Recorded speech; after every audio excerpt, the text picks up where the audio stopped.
today we will study about the prostaglandins. Prostaglandins के हवाले से हमने पहले भी बात की थी कि this is the most important topic of lipids और इसमें से पेपर में लाजमी कुछ ना कुछ आ जाता है.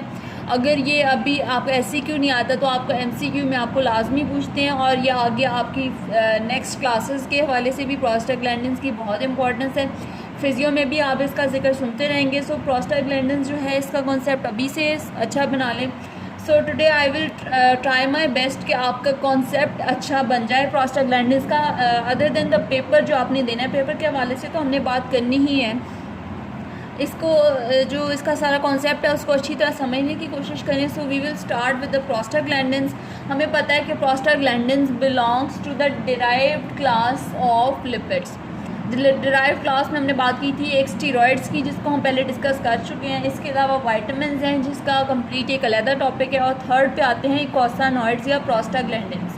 प्रोस्टाग्लैंडिन्स को हम इकोसानॉइड्स भी कहते हैं. सो प्रोस्टाग्लैंडिन्स का हम देखते हैं कि ये फर्स्ट ऑफ ऑल इसकी कन्वर्जन में सबसे फर्स्ट रोल आता है एराकिडोनिक एसिड का, जिसका हमने पहले भी जिक्र किया था in the essential fatty acids. Arachidonic acid is a 20 carbon compound. This is found in abundance in the cell membrane. अब वहाँ पे इसको हमने ब्रेक करना है. That is by the phospholipase A2, यानी कि फॉस्फोलाइपेज A2 इसको सेपरेट करेगा फ्रॉम द सेल मेम्ब्रेन ताकि आगे ये रिएक्शंस कर सके और आगे मज़ीद ये प्रोस्टाग्लैंडिन्स में कन्वर्ट हो सके. So after separation by the phospholipase A2 this will move into 2 pathways, जिससे 2 तरह की चीज़ें बनती हैं, एक ल्यूकोट्राइन्स और दूसरा प्रोस्टाग्लैंडिन्स. सो हम यहाँ पे प्रोस्टाग्लैंडिन्स के साथ जो दूसरी चीज़ पढ़ रहे हैं जो कि डिराइव्ड लिपिड्स में आती हैं, that are leukotrienes.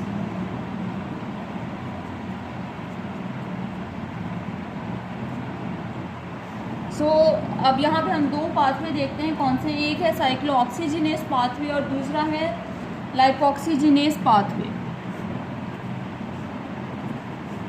So साइक्लोऑक्सीजिनेस pathway की अगर हम बात करें तो यहाँ पे 2 तरह के एंजाइम्स होते हैं, COX1, COX1 and COX2 enzyme.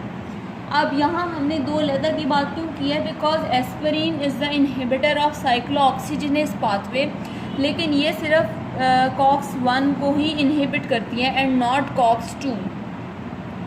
सो ये बात इंपॉर्टेंट है, आपने याद रखनी है. और ये इरिवर्सिबल इनहिबिशन है, that is by the aspirin on only COX1. ये आपने इसकी डिटेल पढ़नी है फार्माकोलॉजी में. सो दोनों ने काम एक ही करना है और लेकिन ये 2 अलग आइसोफॉर्म्स हैं एक सेम एंजाइम की. इनकी अकरेंस होती हैं इन डिफरेंट टिश्यूज़. COX1 किसी टिश्यू में, COX2 किसी टिश्यू में. सो एक ये पाथवे और दूसरा है लाइपोक्सीजिनेस पाथवे. इसका इनहिबिटर कौन सा है, दैट इज़ इसका पर्टिकुलरली कोई इनहिबिटर नहीं है. अगर हम इसको डायरेक्टली इनहिबिट करना चाह रहे हैं वो हम पाथवे की बिल्कुल स्टार्ट से करेंगे, लेकिन उससे प्रोस्टाग्लैंडिन्स बाकी जो है साइक्लोऑक्सीजिनेस पाथवे वो भी इनहिबिट होगा. यानी कम्प्लीटली एराकिडोनिक एसिड की break down through the phospholipase A2 and moving into the lipoxygenase and cyclooxygenase pathway जो इनहिबिट हो जाती है, that is by the glucocorticoids या स्टीरॉइड्स. ये 2 इनहिबिशंस आपने नहीं भूलनी. आगे हम बात करते हैं कि इनसे क्या बनता है. सो ल्यूकोट्राइन्स की पहले बात कर लेते हैं. ये थोड़ा सिंपल है. लाइपोक्सीजिनेस पाथवे से हमें मिलेंगे ल्यूकोट्राइन्स. ल्यूकोट्राइन्स में हमें फर्स्ट ऑफ ऑल मिलता है leukotriene A4. Then it is further इसमें जो है कन्वर्जन होती है into leukotriene C4 into leukotriene D4, leukotriene E4. ये इनकी आपस में कन्वर्जन्स दी इंपॉर्टेंट. आपने बस याद रखना है कि यहाँ ल्यूकोट्राइन्स बनते हैं और उनकी कौन कौन सी टाइप्स हैं और उनकी आगे आपने डिटेल्स पढ़नी है. और इसके अलावा है ल्यूकोट्राइन B4. सो ये कुछ ल्यूकोट्राइन्स यहाँ पे बन रहे हैं. और प्रोस्टाग्लैंडिन्स को देख लेते हैं. फर्स्ट फॉर्म होता है, इन दोनों पाथवे को अभी हम कलेक्टिवली देख रहे हैं, इससे फॉर्म होता है prostaglandin H2। This will further interconvert into other compounds. अगर हम प्लेटलेट्स की बात करें, प्लेटलेट्स में क्या होता है कि this will convert into thromboxane. आपने इसका जिक्र पढ़ा होगा ब्लड फिजियोलॉजी में। फिर अगर हम बात करें एंडोथीलियम की, एंडोथीलियम में this will convert into prostacyclin, that is also called prostaglandin I2।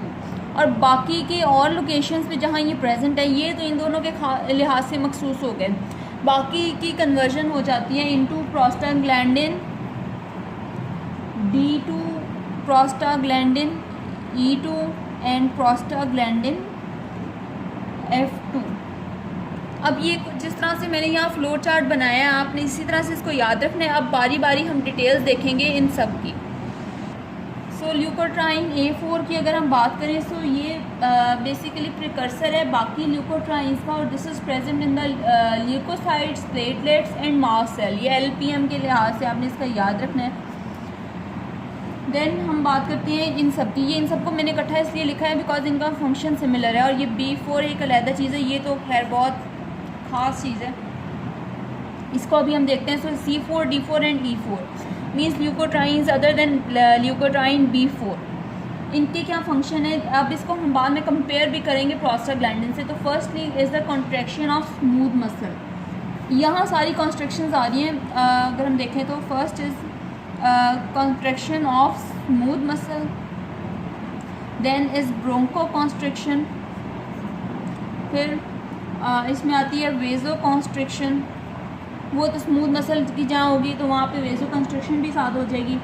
और vasoconstriction है एट फर्स्ट इफ़ेक्ट। और अगर अब हम इसका सब्सिक्वेंट इफ़ेक्ट देखें तो that is the increased vascular permeability, जब वो है बिल्कुल ऑपोजिट टू वेजोकंस्ट्रिक्शन।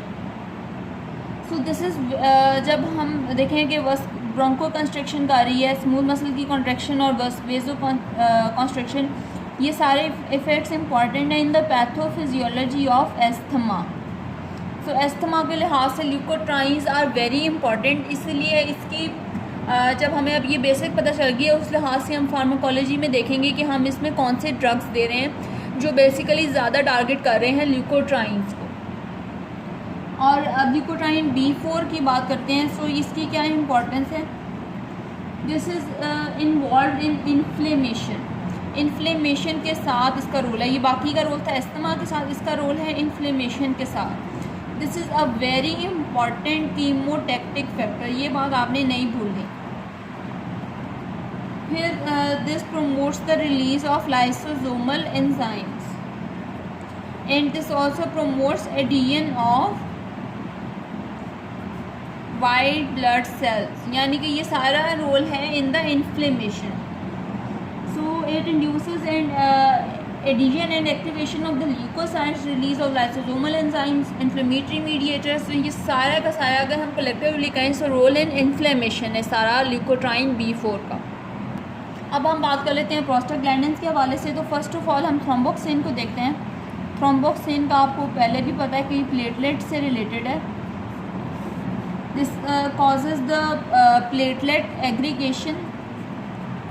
इसके अलावा बाकी इफ़ेक्ट्स इसके सेम हैं as leukotriene C4, D4, E4, लेकिन इसमें थोड़े से डिफरेंसेस है, वो देख लेते हैं। एक ये करा रही है vasoconstriction, then it causes contraction of smooth muscle, ये भी सेम हो गया।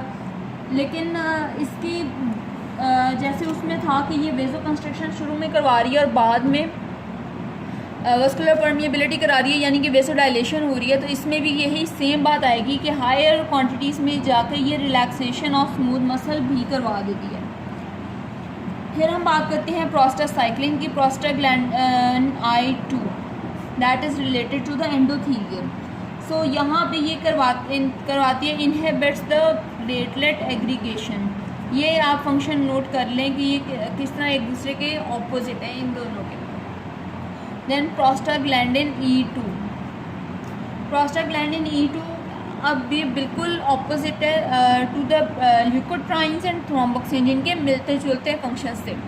अब ये प्रोस्टाग्लैंडिन E2 कम्प्लीटली ऑपोजिट है। सो इन दोनों को आपने कंपैरिजन करना है प्रोस्टाग्लैंडिन E2 से। इस तरह कंपैरिजन में ही याद होता है, ये ज़्यादा अकर करेगी in the kidneys. This causes vasodilation, then it relaxes the smooth muscle, it is use to induce the labour. इसलिए इस लिहाज से ये इम्पॉर्टेंट है कि अगर लेबर इंड्यूस हमने करवाना हो तो हम देते हैं प्रोस्टाग्लैंडिन E2। तो नेक्स्ट हम बात करते हैं रिगार्डिंग द प्रोस्टाग्लैंडिन F2। ये प्रोस्टाग्लैंडिन E2 और F2 खासतौर पे बहुत इंपॉर्टेंट है। दिस कॉजेज वेजो कंस्ट्रिक्शन, अब यहाँ पे फिर कंस्ट्रिक्शन वाली बात आ गई, contraction of smooth muscle, then stimulates the uterine contractions. यहाँ लेबर वाली बात सेम इसमें भी है, और this is use to induce the labour. So these both, ये दोनों जो हैं they are involve in pain, fever and inflammation.